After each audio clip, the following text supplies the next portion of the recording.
नमो बुद्धा. सुखो बुद्धानुपातो सुखा सध्यम देसना सुखा संघस सामक्की समगान तपो सुखो. बुद्धाचा जन्म होणे सुखवाय आहे.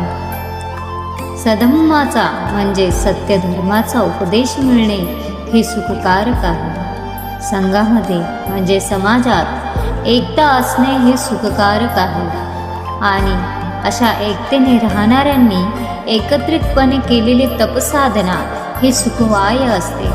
म्हणजेच बुद्धाचा जन्म, त्यांनी दिलेला सधम्माचा उपदेश, संघामधील संघटन म्हणजे एकता आणि त्या एकतेतून केलेली साधना, या चारही गोष्टी मानवी जीवनासाठी परम सुखाच्या आहेत.